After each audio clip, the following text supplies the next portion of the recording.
চাই মমতা বন্দ্যোপাধ্যায় পদত্যাগ করুন। আপনি কেন এখনো পর্যন্ত পদত্যাগ করছেন না? আপনি ক্ষমতায় এলেন যেদিন 2011-র পর ফল যখন ঘোষণা হলো, দুপুর বেলায় বুদ্ধদেব ভট্টাচার্য সঙ্গে সঙ্গেই পদত্যাগ করে দিয়েছিলেন। ফল ঘোষণার দিনেই দুপুরবেলা তিনি পদত্যাগ করে দিয়েছিলেন। মমতা বন্দ্যোপাধ্যায় আপনি কবে পদত্যাগ করবেন? এবার পদত্যাগ করুন, রাজ্যটা বাঁচিয়ে দিন। কারণ আপনারা প্রত্যেকেই জানেন আমি কত ধর্ষণের থ্রেট খেতাম প্রত্যেক মুহূর্তে। রোজিনাকে একবার পাই, সেই মালদা, মুর্শিদাবাদ, মোথাবাড়ি, বেলডাঙ্গা, কার্যত আমাকে বলা হয়েছিল যে যদি রোজিনাকে এখানে পাই। আর আমি ভোটের দিনে মালদা, মুর্শিদাবাদ, আপনারা প্রত্যেকে দেখেছেন, বেলডাঙ্গা, বহরমপুর দাপিয়ে বেরিয়েছি। আপনাদেরকে কেউ মাটি দেবে না, আপনাদেরকে কে তুলে ফেলে দেবে। তো সেই জায়গা থেকে দাঁড়িয়ে আমরা লড়াইটা করেছিলাম। আমি শফিকুল ইসলাম, আপনারা আপনাদের জাতের মধ্যে থেকেই লড়াই করেছিলেন, কিন্তু আমরা একদম সম্পূর্ণ আমাদের জাতীয় আমাদের বিরুদ্ধে হয়ে গেছিল। আমাদের সম্পর্কে নানা রকম পরোয়ানা জারি করতে শুরু করে দিয়েছিল। দোপাট্টাটাই আমার কাছে ছিল, আর সেই দোপাট্টাটা নিয়ে আমি একদিন এই দোপাট্টাতে চোখের জল মুছেছি, আজকে হাসছি। মানে সত্যি সময়ের পরিবর্তন কাকে বলে। নমস্কার দর্শক, আমি রোজিনা রয়েছি আপনাদের সঙ্গে। আপনাদেরকে যে কথা বলতে চাই, একটা নতুন সকাল, একটা নতুন দিন, একটা নতুন বাংলা, একটা স্বাধীন বাংলা আমরা এই মুহূর্তে দাঁড়িয়ে রয়েছি। আমরা বলতে পারি, সবাই বলতে পারে, রাত 8টার পর প্রতিটা মেয়ে নির্ভয়ে বেরোন, সবাই সুরক্ষিত। এই মুহূর্তে দাঁড়িয়ে একটাই কথা বলতে চাই, যে সুরক্ষার জন্য আমরা এত লড়াই করেছিলাম, এত কিছু, একটা স্বাধীন বাংলা, বাংলা আবার স্বাধীনতা পেল, বাংলা পুনরায় স্বাধীনতা ফিরে পেল। কারণ কেন? একটা পরিবারের কাছে পুরো বাংলার স্বাধীনতাটা তাদের কাছে লুকায়িত ছিল। একটা পরিবার, একটা নির্দিষ্ট পরিবারের হাতে পুরো বাংলার স্বাধীনতাটা ছিল। সেইখানে দাঁড়িয়ে বাংলার মানুষ, স্বাধীন চেতা মানুষরা, গণতন্ত্রের কথা তারা যে বলতে চেয়েছে, তারা সেইগুলোকে হারিয়ে ফেলছিল ক্রমশ। সেই লড়াইটা আমরা লড়াই করেছি, আমরা জিতেছি।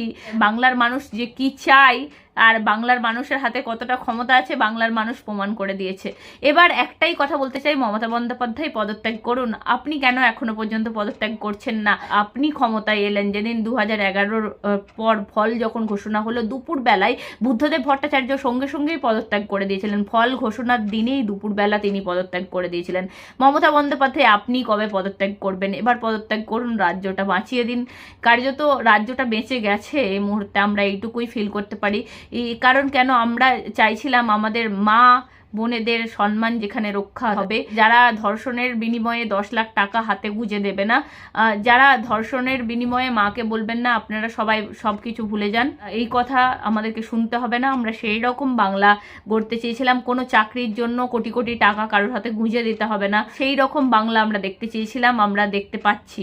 আর সত্যি কথা বলতে দর্শক, আপনারা প্রত্যেকেই জানেন কত লড়াই আমাদের জড়িয়ে আছে। কার্যত এই দোপাট্টাটাই আমার কাছে ছিল, আর সেই দোপাট্টাটা নিয়ে আমি একদিন এই দোপাট্টাতে চোখের জল মুছেছি, আজকে হাসছি। মানে সত্যি সময়ের পরিবর্তন কাকে বলে। অনেকেই বলছে কি কাজ করবেন, কি কাজ করবেন, আমরাও বুঝতে পারছি না যে আমরাও কি কাজ করব। অবশ্যই কাজ করব, মানুষের জন্য কাজ করব, আপনাদেরকে নিরাশ করব না। আর আমরা চাই না কোনো মায়ের কোল খালি হোক। ভোট পরবর্তী হিংসা যেভাবে হয়েছে আপনারা প্রত্যেকেই জানেন, অভিজিৎ সরকারের যেভাবে লাইভ করে কুকুরের বাচ্চাদেরকেও ছাড়েনি, আপনারা জানেন সেই কথা। সেই দৃশ্যগুলো আমরা ভুলিনি। আমি চাই না একটা মায়ের কোলও খালি হোক।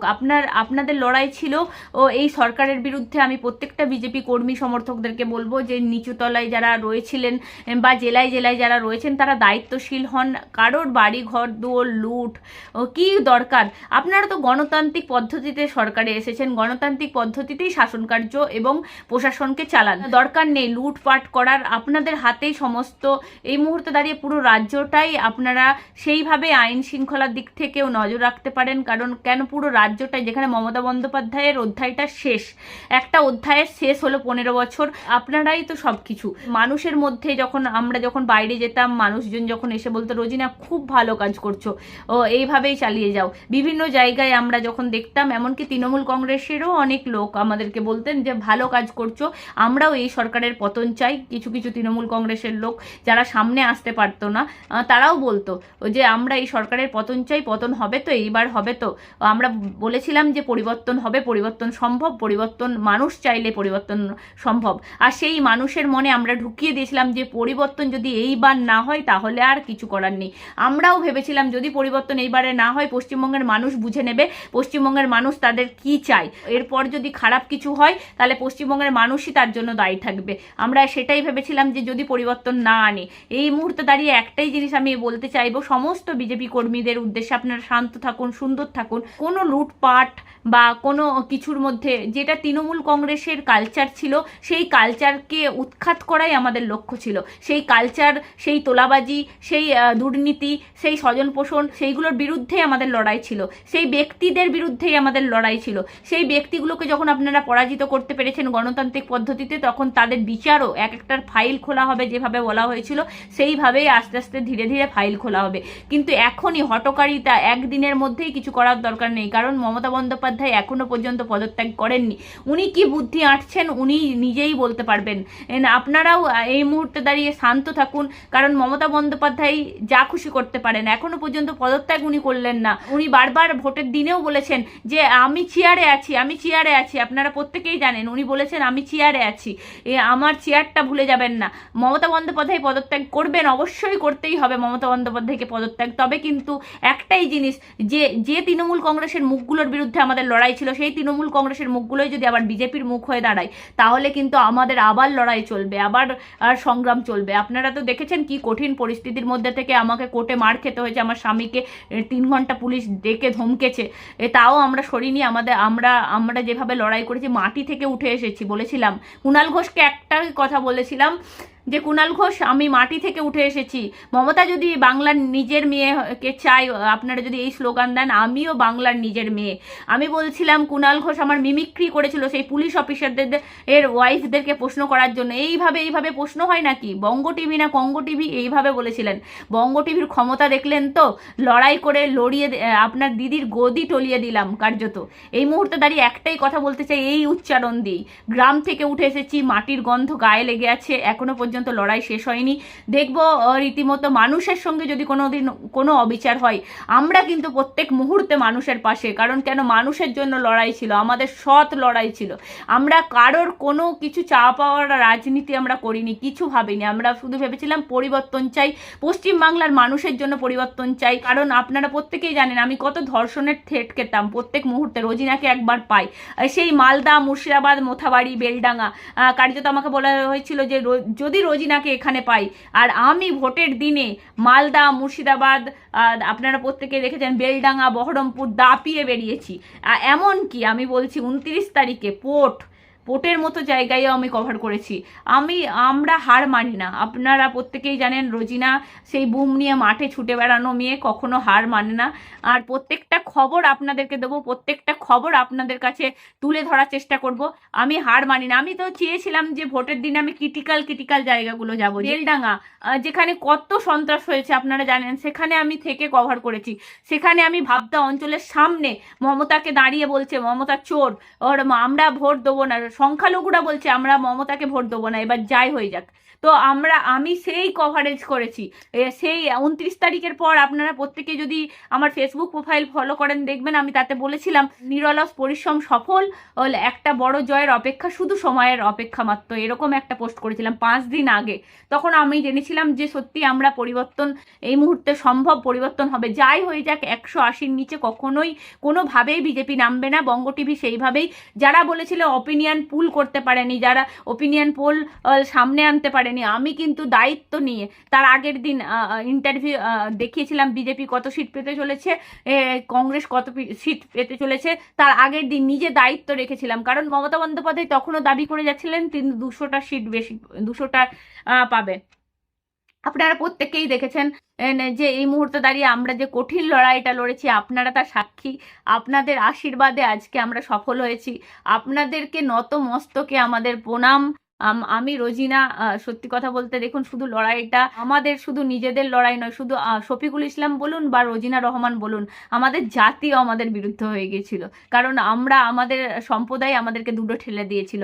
আপনারা জানেন, একটা সম্প্রদায়ের হয়ে জন্মগ্রহণ করে তারপর যদি সেই সম্প্রদায় বলে আপনাদেরকে কেউ মাটি দেবে না, আপনাদেরকে তুলে ফেলে দেবে, তো সেই জায়গা থেকে দাঁড়িয়ে আমরা লড়াইটা করেছিলাম। আমি শফিকুল ইসলাম, আপনারা আপনাদের জাতের মধ্যে থেকেই লড়াই করেছিলেন, কিন্তু আমরা একদম সম্পূর্ণ আমাদের জাতীয় আমাদের বিরুদ্ধে হয়ে গেছিল, আমাদের সম্পর্কে নানা রকম পরোয়ানা জারি করতে শুরু করে দিয়েছিল। তো সেই জায়গা থেকে আজকে লড়াইটা এসেছে। অবশ্যই আমরা প্রত্যেকটা মানুষের পাশে আছি, মানুষের সাথেই থাকবো, কিন্তু ওই রকমভাবে তৃণমূল কংগ্রেসের মতো মানুষের পাশে, মানুষের সাথে থেকে পিছনে দুর্নীতি, এই পিছনে স্বজন পোষণ, ওইভাবে নয়। মানুষের এইটা কোনো পরিবারতান্ত্রিক সরকার গঠনই হবে না। আপনারা তো জানেন, প্রত্যেকেই মন্ত্রিসভাও দেখে নেবেন, পরিবারের কোনো ছাপ এইখানে আমার মনে হয় থাকবে না। কারণ কেন, ভারতীয় জনতা পার্টি একটা জাতীয় পার্টি। তারা দেখেছেন আপনারা, যিনি সর্বভারতীয় সভাপতি পদে বসলেন নীতিন নবীন, কার্যত তাকে কোথা থেকে নিয়ে আসা হলো? তিনি কোথায় একটা বিধানসভায় ছিলেন, তাকে তুলে নিয়ে আসা হলো, কেউ ভাবতেও পারেনি। তো সেই জায়গা থেকে দাঁড়িয়ে যখন ভারতীয় জনতা পার্টির উপর আমরা আস্থা রাখবো, দেখবো, কার্যত মানুষের উপর যদি নির্যাতন হয় আমরা অবশ্যই কথা বলবো। আর আমাদের প্রতিবেদন এখন দেখার মতো আরো চমক হবে, কে মন্ত্রিসভা পাচ্ছে, তার ডিপার্টমেন্টে কিভাবে কাজ করছে। আপনিও সাজেশন দিতে পারেন আমাদের কমেন্ট বক্সে এসে, কাকে কিভাবে দেখতে চান, কাকে মুখ্যমন্ত্রী হিসেবে দেখতে চান, কাকে স্বরাষ্ট্রমন্ত্রী হিসেবে দেখতে চান, কাকে স্বাস্থ্যমন্ত্রী হিসেবে দেখতে চান। এইগুলো আপনারাও কিন্তু বলতে পারেন কমেন্ট বক্সে। অবশ্যই আপনারা আপনাদের বার্তা রাখতে পারেন, কারণ আপনারাও এতদিন আমাদের সঙ্গে সামিল ছিলেন। এইটা সম্পূর্ণ মানুষের সরকার গঠন হয়েছে, মানুষ চেয়েছে, মানুষ শুধুমাত্র একটা পরিবর্তন চেয়েছিল, সেই পরিবর্তন 11ই এনেছিল মানুষ ভরসা করে। এইবারে আর যাই হোক, 34 বছর ধরে বাংলার মানুষ সহ্য করেছিল। আমরা ভেবেছিলাম হয়তো 30 বছরের আগে হয়তো টলানোই যাবে না। অনেকে বলেছিল মমতা বন্দ্যোপাধ্যায় কখনো সরবে না, কৌস্তব বাগচির মাথায় কখনো চুল হবে না। সত্যি কৌস্তব দাও হয়তো ভাববে এত তাড়াতাড়ি কৌস্তব দা হয়তো বিয়েটা তারপরেই করতো, যদি জানতো, কারণ ন্যাড়া মাথায় বিয়ে করতে হতো না, এত তাড়াতাড়ি পরিবর্তন হয়ে যাবে বলে। তবে একটা জিনিস পরিবর্তন হয়েছে, একটা নতুন বাংলা। দেখবেন আপনি কোথাও চলছেন ফিরছেন, কোনো তৃণমূল নেতার হুঙ্কার নেই, কোনো তৃণমূল নেতা আপনাকে আক্রমণের ভয় নেই, একদম সুন্দর সুষ্ঠু এত সুন্দর বাংলা আমরা দেখতে চলেছি। সোনার বাংলা, সোনার নয়। যে তৃণমূল কংগ্রেস খ্যাস্সা করে আমাদের বাংলাকে বলতো সোনার বাংলা, সোনার নয়, সোনার বাংলা। সোনার বাংলা গঠন হচ্ছে এই মুহূর্তে দাঁড়িয়ে, সেই দিকেই তাকিয়ে আছি আমরা প্রত্যেকেই। এই দর্শক ভালো থাকবেন, সুস্থ থাকবেন, এবং প্রত্যেকটা মুহূর্তে বঙ্গ টিভির সাথে যেমন ছিলেন, যেভাবে ছিলেন সেভাবে থাকবেন। বঙ্গ টিভি কখনো আপনাদেরকে নিরাশ করবে না, সব সময় পাশে থাকবে। আর প্রতিবাদের যে কণ্ঠস্বর রোজিনা ছিল সেটা সব সময় থাকবে। ভালো থাকবেন, সুস্থ থাকবেন।